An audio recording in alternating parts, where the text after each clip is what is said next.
Good morning. Um, Here we are, Thursday. Getting towards the end of the week. Um, I just realized I have not done very much with my dumpster. I've had other things I had to do and other errands I had to run, so I better get to work. I think I have it for 2 weeks though, so that's good. Um, so let's see. Yesterday I went to Garfield Park, and I went in. They're still not having people in. Um, I mean, I guess you can go in and say hi, but they aren't doing classes inside at this point. But I met Audrey, who's the new director, and there's a new lady at the counter named Rebecca. Although I think she goes by Becky, though. And they're both very nice, and they were talking about, what's coming up, and right now, I sent out an email, hopefully you got it, that has some information about the different requirements that we're going to have to be able to do classes in September. And, it sounds like it will be feasible. Hopefully, we'll get used to it like everything else, right? And I'm looking forward to it. So I'm going to bring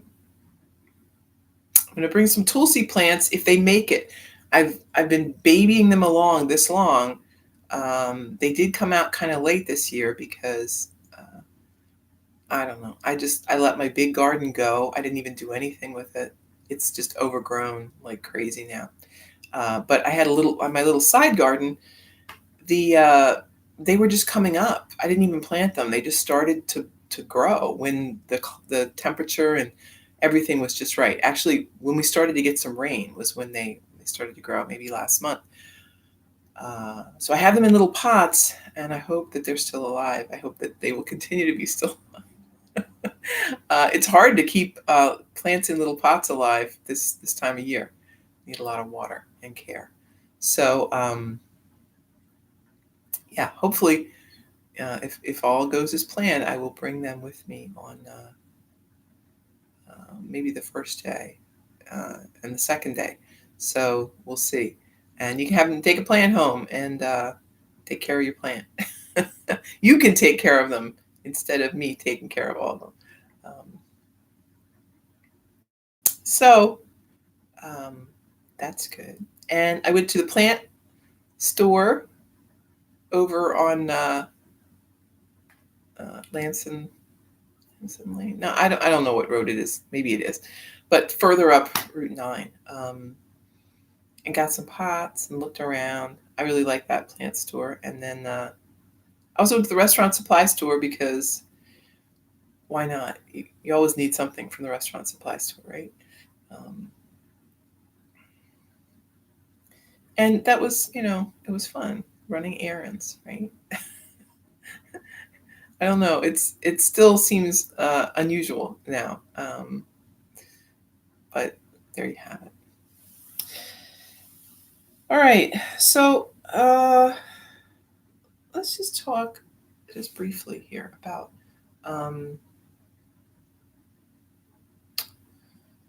this idea, and I was put in mind of this idea of fairness and how we feel certain situations are fair or unfair. And typically we think they're unfair, right? I mean, I don't know a lot of people running around saying, darn, my life is so fair. Everything is very equitable in my life. No, that's not what if that's what it is, we don't talk about it, right? What we talk about is, wow, this really stinks. This is unfair. I'm being treated unfairly. I think a lot of us have that feeling, right? That we are doing more than our share, or we are not getting the same consideration as other people, or something, right? Somehow we're missing out. And good morning, Dora and Ruth. I see you over there. So I think it's important to remember that we don't want to get too stuck on this stuff, right? It's good to be aware of how you are being treated by others, and as well as how you're treating them. Um, and you don't want to be stuck in a situation where things are very lopsided, right? A lot of times you may have relationships in your life that go through periods like this, where you are doing all the giving, right? You're the one making all the phone calls and staying in touch, and the other person is just like not really that involved. Um, that could be situational, right? It could be they're really going through a hard time, or they're very busy, or it could just be that's the way they are. And then you can, but it's good to know these things, and then you can decide, do I want to put the time in? Do I want this relationship bad enough to work a little harder, or do I feel taken advantage of? I'm not going to tell you what the right way to feel is there, because that's your choice. There are some relationships in our life that take more work. I'm put in mind of the adult-child relationship. Um, it takes some work sometimes to stay in their life, but not on top of their life, right? Um, they're busy. They are trying to figure it out. They're going crazy. And it may be a little more on us to reach out to them, to let them know that you're here. Um, and that's the way it is, right? Um, so, in that sense, it's not always fair. Things are not always balanced.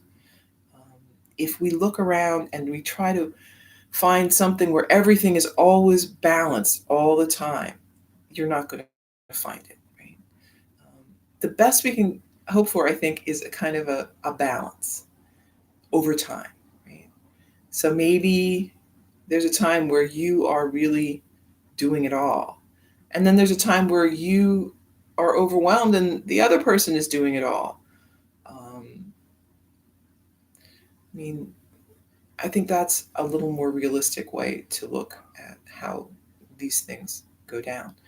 Um, in terms of maybe your job or uh, other things that you're doing, that is important, right? Because jobs in general ask a lot, right?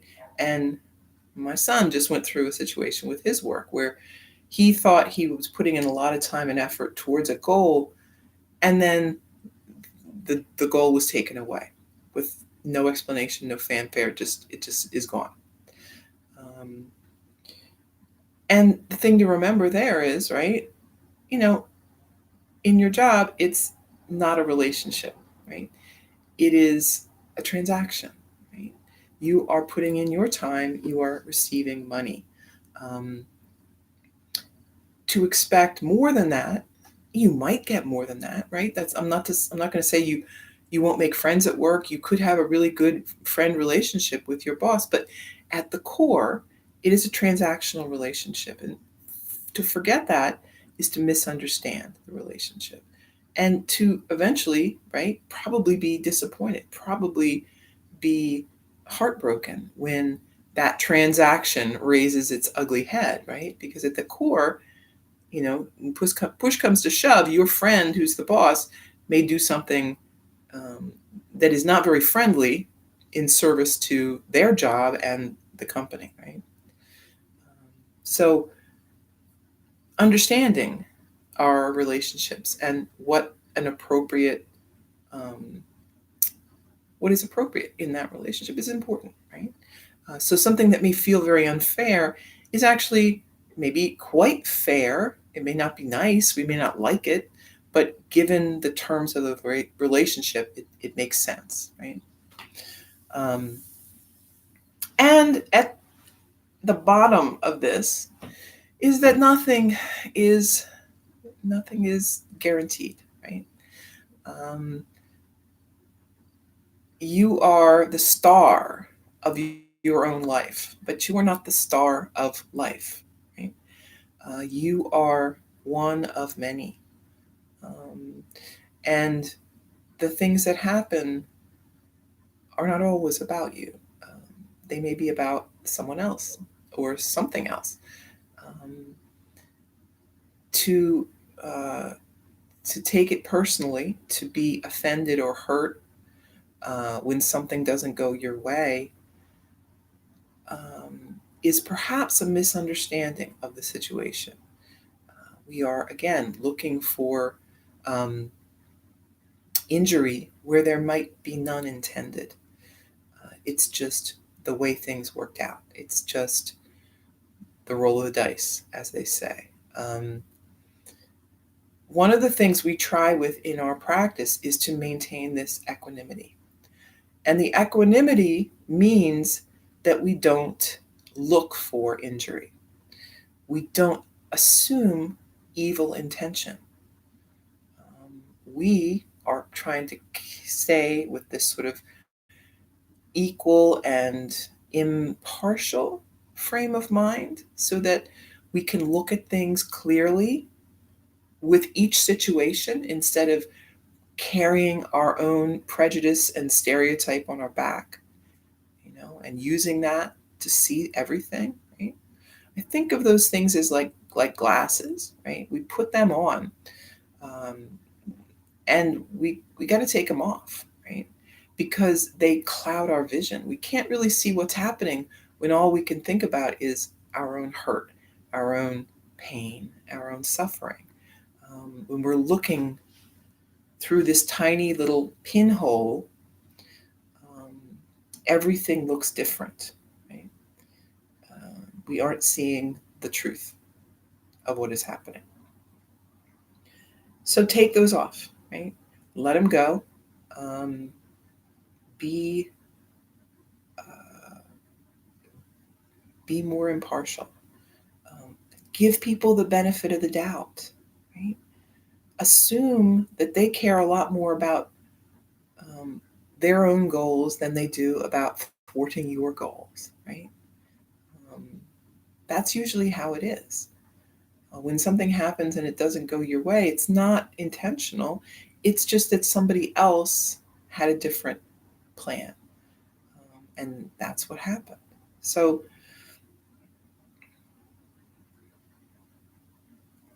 there's no reason, right, to dwell on these things. We notice what happens and we move on. This is um, the way, right? It's the way that we move through life. Um, and know that you're going to have your fair share of good things and bad things. Um, Times when your life feels very balanced, times when things feel wildly out of scale. Um, but we keep going and we look for the next, right? I try to remember that when you're in the valley, right, when you're in that low point, um, the good things are coming, right? It's just enduring. Just get through that, and you'll see things coming back up again. All right.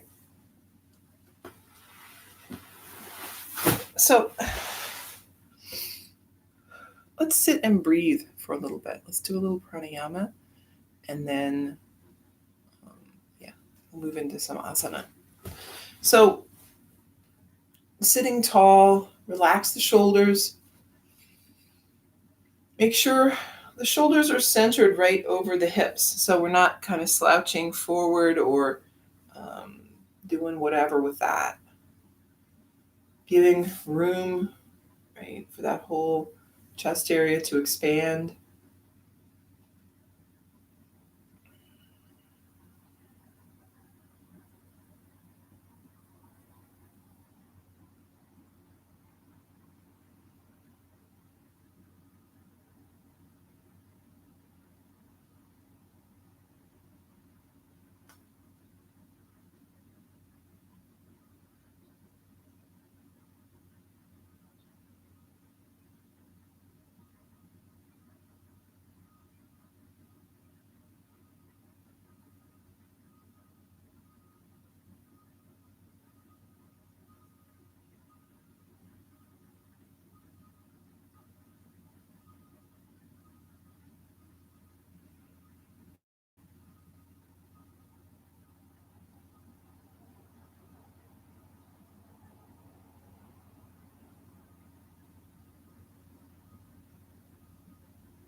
And then just going back to a normal breath.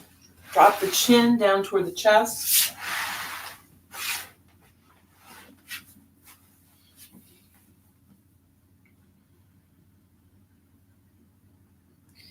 Lifting the head, keep lifting the chin.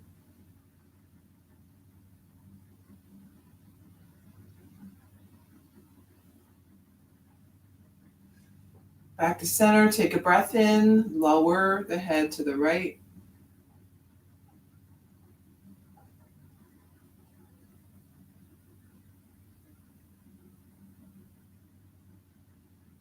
Back up, lower to the left.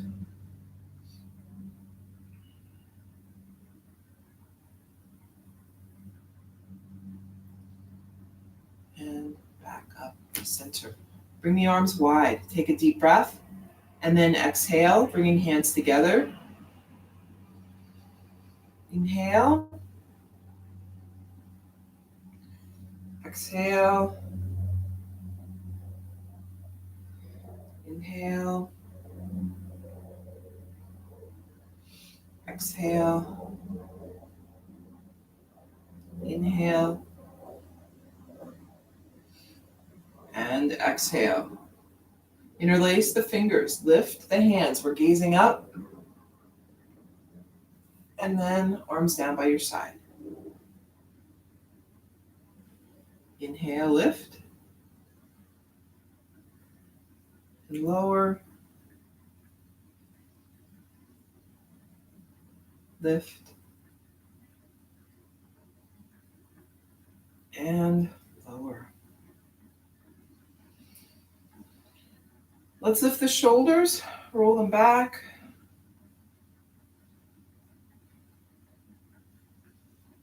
And forward.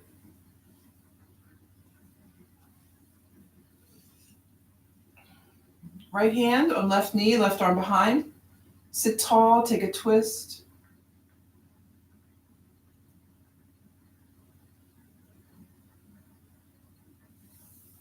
Back to center and moving the opposite way.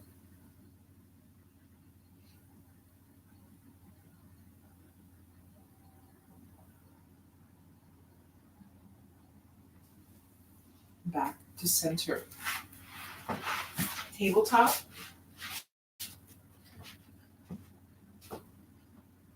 Back on the heels, child's pose.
Moving back up. Tabletop. Let's do a couple cat-cows here. Inhaling, lift the head. Exhaling, lift the body.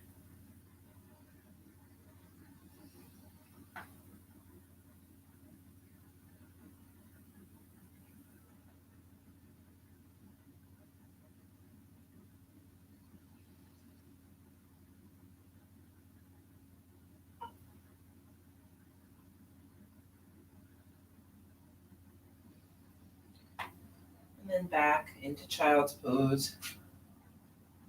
We stack the fists.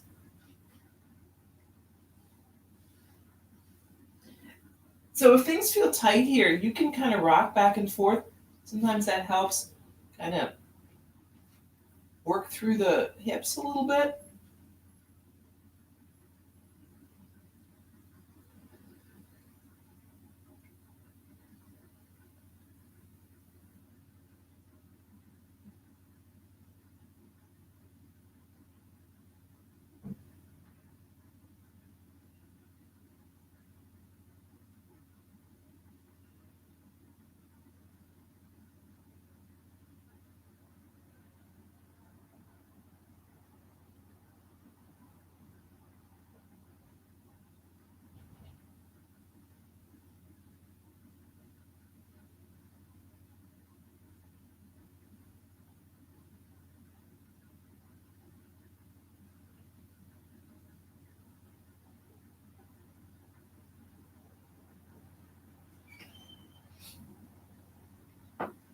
Back up, tabletop to downward dog.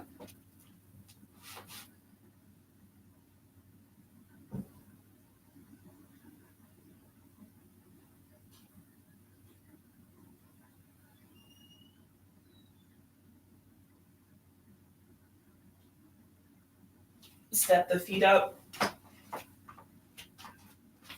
And we're here in a fold.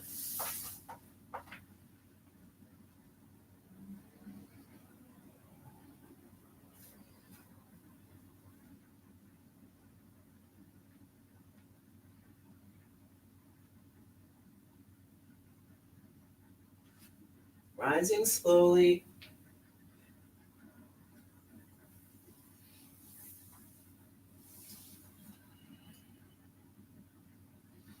Standing tall. Breath in. And breath out.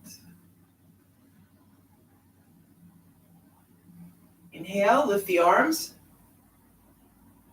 Exhale, fold.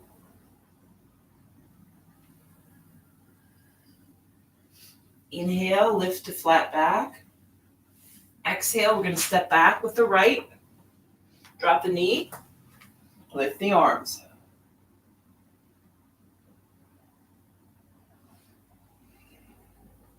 Hands to the mat. We're going to step back. Downward dog. Coming forward to high plank. Then lower down.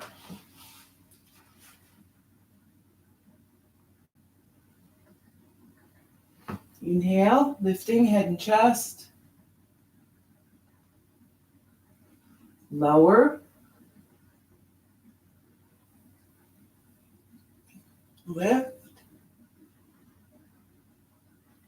And lower.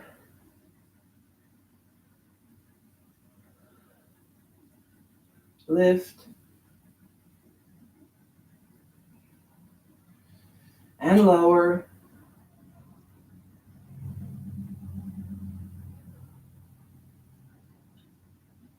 Moving back up, you can go tabletop or upward dog.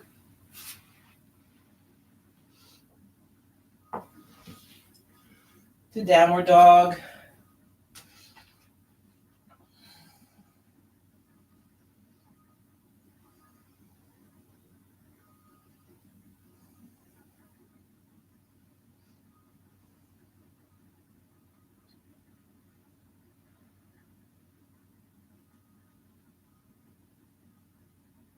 Take one more breath, and then we're going to step up with the right foot. Drop the left knee. Lift.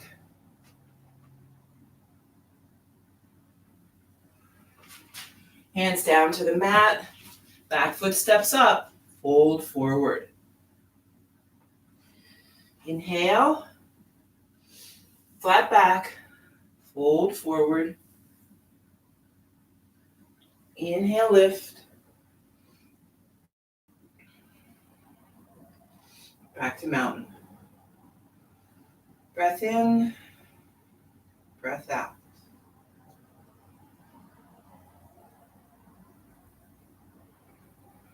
Inhale, lift the arms, exhale, fold,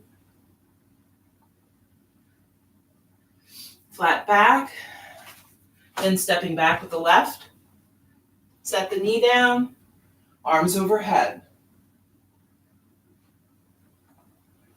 hands to the mat, we're stepping back, downward dog, and then coming forward to high plank, and lowering down.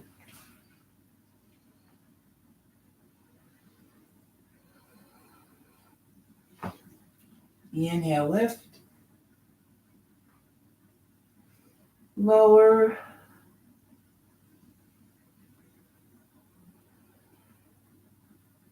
Inhale, lift. Lower.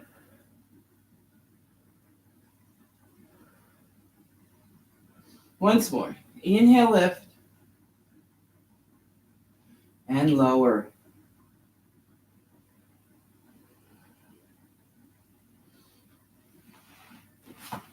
Back up. Tabletop or upward dog. Moving to downward dog.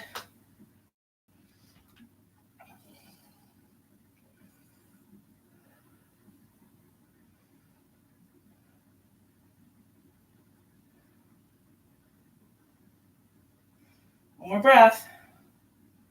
Left foot steps up. Drop the knee. Lift the arms. Hands are down to the mat. Step the back foot up and fold. Inhale. Pardon me, flat back. Exhale, fold. Lift on the inhale. And then we're back to our mountain. Breath in. And breath out. Stepping to the side.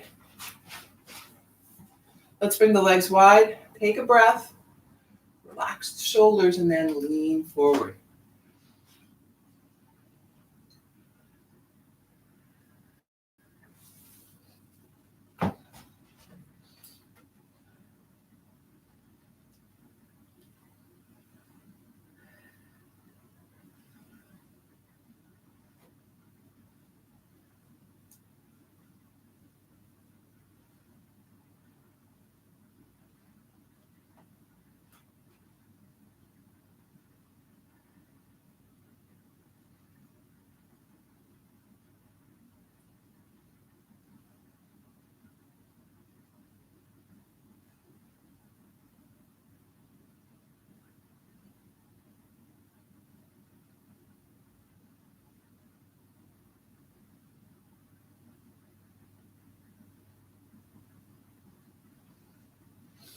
Back up. Take a breath. We're going to fold again. This time, let's bring the arms behind, interlace the fingers, draw the shoulders back. So we're squeezing the shoulder blades together. Take a deep breath. Fold forward. Hands can stay at the waist, or if you've got the shoulders engaged, you can lift them up.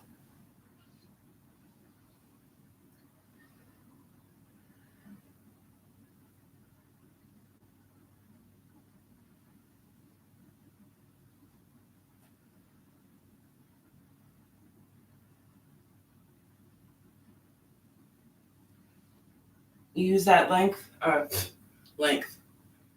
strength in the leg. Should we call strength in the leg length? That would be confusing, I think. Arms up, over the head, maybe gaze up. Wiggle the fingers. We can't see, but I'm wiggling my fingers. And then arms down by your side. We're going to turn.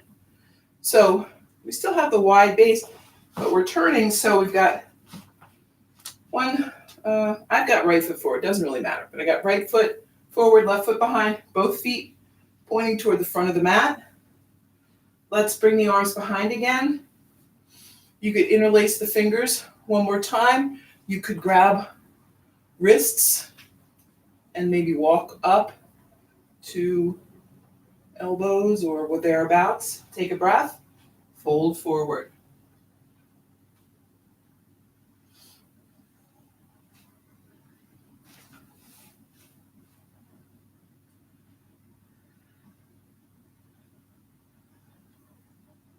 Maybe have a bend in this front knee if it's feeling tight. Come on back up.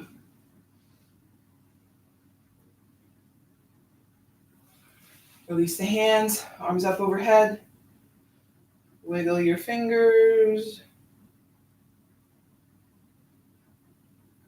And then we're basically going to keep the feet the same distance apart, but we're just going to turn.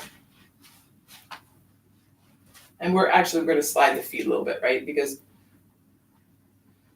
the back foot was way over here. So we're going to move the feet a little bit, but we're facing just the opposite direction with the opposite leg out in front.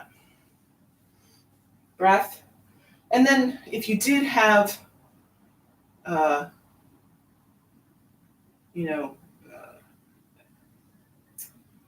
elbows or forearms or something, just interlace the fingers for this time. Take a breath and fold.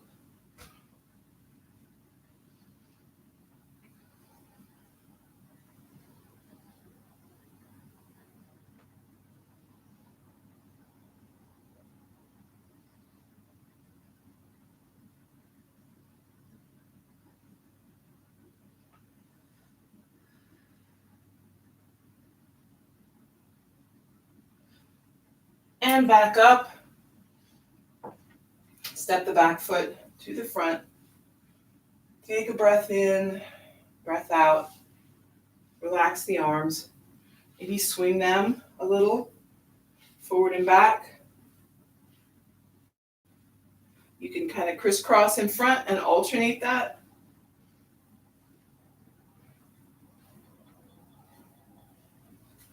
Okay. How about some balance? Tree. So we're starting on the left foot. That means right foot, maybe kickstand, maybe it's up by the calf or like above that knee. So I have anyway, you probably do too, but I can't guarantee it. This sort of bony area, right? It was just sort of the end of the leg bone, but not the kneecap. So that's kind of a good place to sort of hook your heel if you can feel it. You'll know it because it's very solid, right? You aren't pushing against the joint. It's a little lower. It's above that. And that will feel secure and safe there. Not the joint. You don't want that. And then set it down. Switch. And you may be able to come up higher even, right? It's tricky. People, I think people with less flesh on their legs than I do have more luck.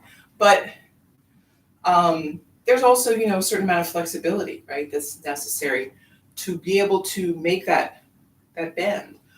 And then also I think it has something to do with what kind of clothes you're wearing. Really, these aren't bad, but some of my leggings are so slick that you really can't get anything to grab on. Tree pose is a big part of some different practices. And I think generally in those they wear shorts, right? and when you're trying to do some of these more, I would say, I don't want to say advanced, right? But the poses that require a more flexibility and more movement with the legs and the arms in different ways, people do tend to wear less, right? And it's not just because they're in great shape. it's because you need that friction. You need to be able to get your skin onto your skin to hold the pose. Otherwise, you're just going to slip, right? So it's not all about just trying to show off that fabulous yoga body on Instagram. It's also functional for some of these, really kind of amazing looking poses that you see people doing. Okay, let's do some little foot exercises. How about that? So we're just standing, hip width apart with the feet, not too wide. So you can see, and I can see in my picture here, when I talk about hip width, people invariably go like this, right? Like they think their hips are as wide as, anything. Okay. Your hips, and when I say hips, I mean your hip bones, right? So you may have some extra hip, some extra flesh there. That's not a problem. We're talking about where your skeleton hip space would be, right? So your hips are somewhere in here, right? And if you look to where my fingers are pointing, that's where my feet are, right? Not out, not in. And you'll be able to tell this, right? Once you've gotten this feeling in the body, you'll be able to get right back into it. When you're like this, it feels different. You feel pinched, you feel teetery, right? You're not stable. Here, you feel more stable, but there's a sagging, right? You can feel, your knees are kind of, there's kind of a movement this way, right? Your knees tend to want to come in. When you're standing hip distance apart, or you're setting your feet hip distance apart for, say, bridge or wheel, right? There's a solid feeling to it. You feel very, very stable. You feel like your supports are directly under. And this is what we try to do with all of the yoga poses, is center the body on top of the feet so that you are in a supported straight line. So even a pose like warrior, right? You want to be centered. You don't want to be out here and you don't want to be back here. You want to be centered. And you'll feel it. You'll feel the difference. Right? All the poses should feel very solid and steady in their own right.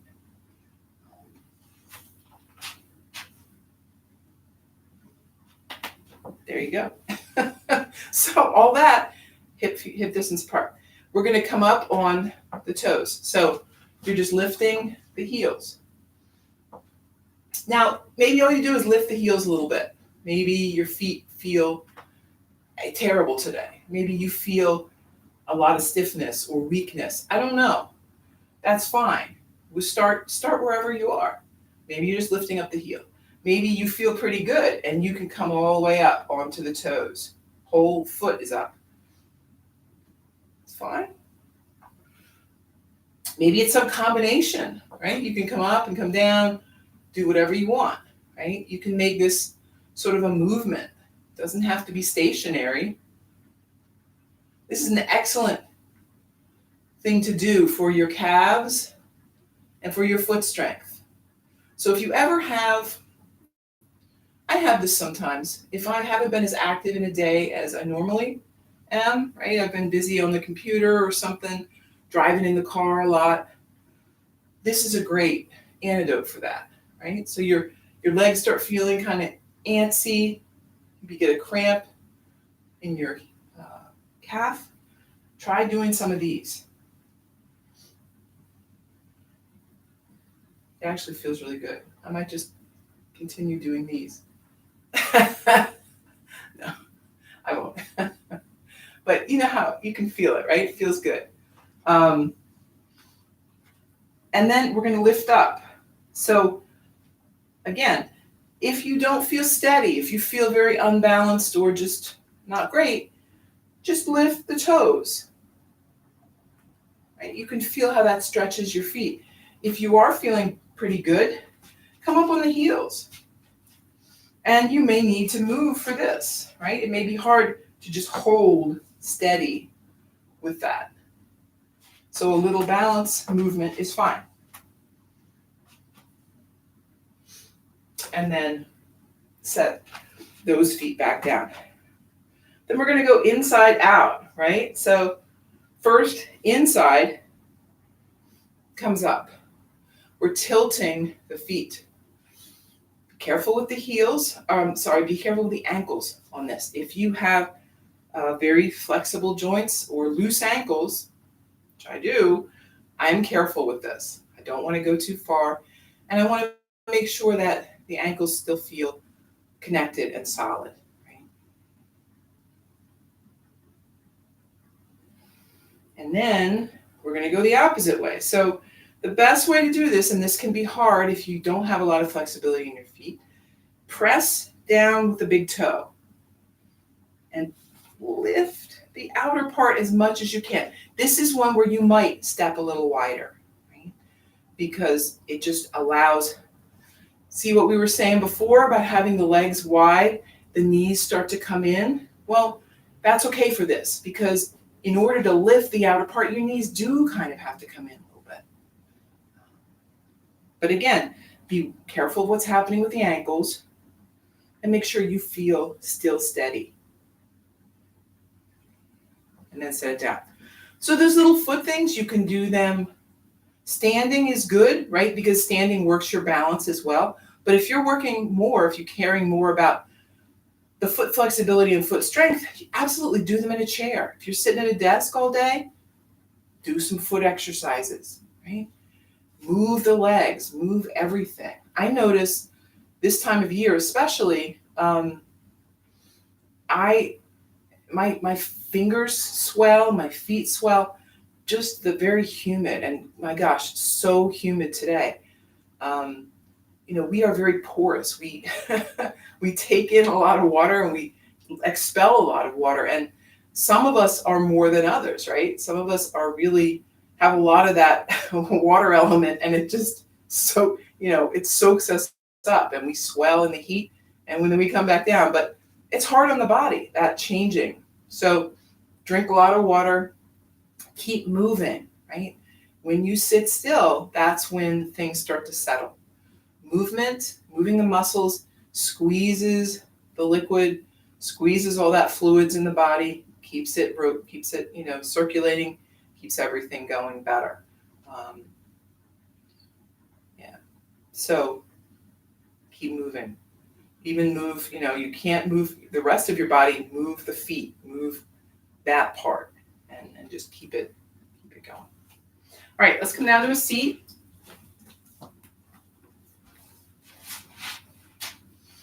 Soles of the feet together. Take that deep breath, and then we're leaning forward.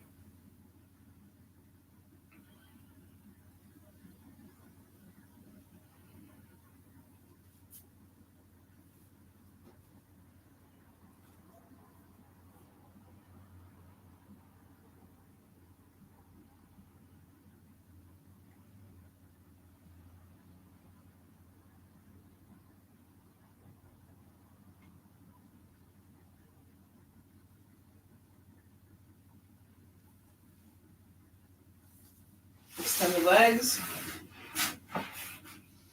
Take a breath and fold.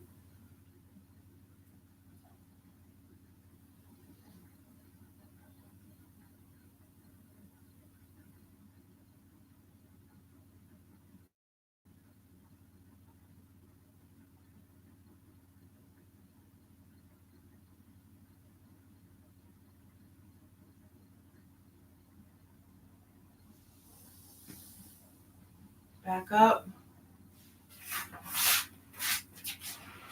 Bend the knees, and we're lowering down.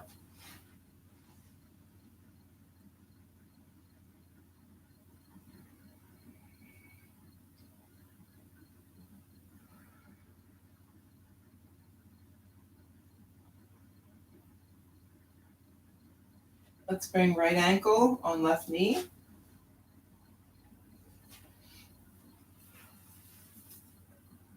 Then working into your version of supine pigeon.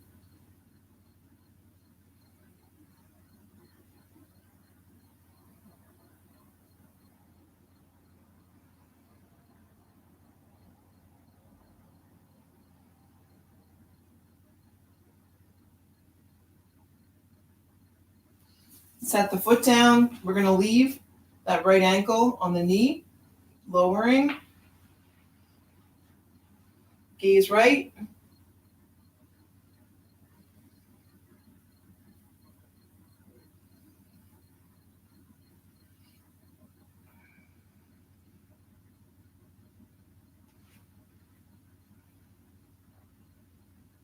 We're back up.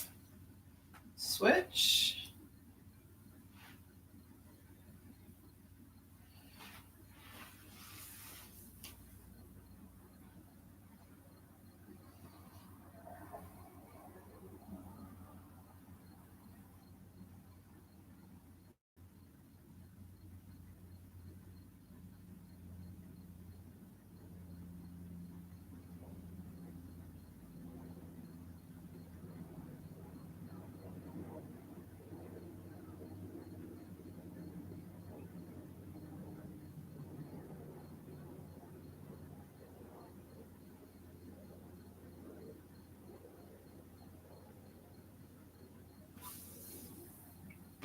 Set the foot down and lower over to the right, gazing left.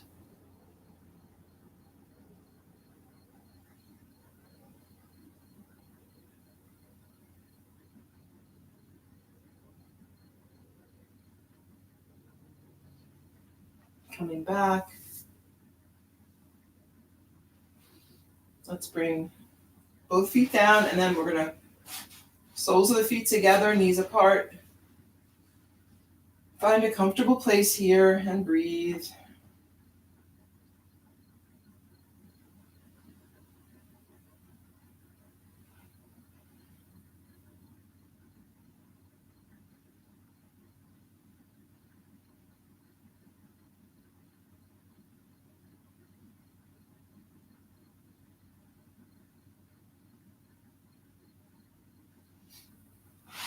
And then moving into Shavasana, you can extend the legs and the arms, or you could stay how you were.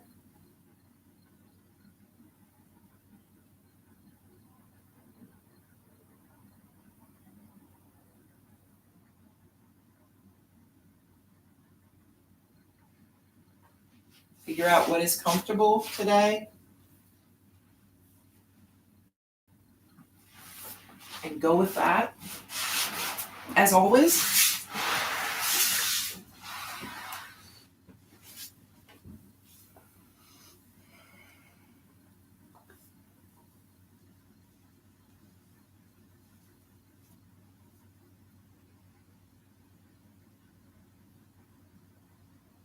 keep breathing, peaceful and relaxed.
When you're ready, maybe moving a bit, fingers and toes, hands and feet,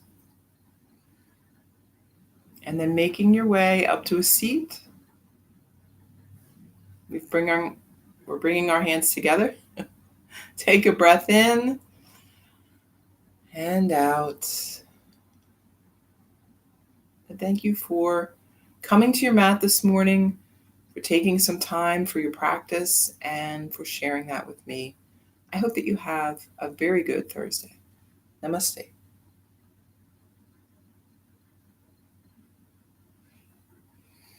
Okay, great. Meditation. I'm going to do meditation. Hopefully you will too. 5 minutes, peaceful, calm state of mind, just sliding right in the Shavasana state of mind to the meditation state of mind. Relaxed and breathing, sitting comfortably, however you want to do that. Gentle focus, feeling relaxed.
Okay, great. We're done. So hopefully that was helpful, peaceful. And I will be back tomorrow. Enjoy your Thursday.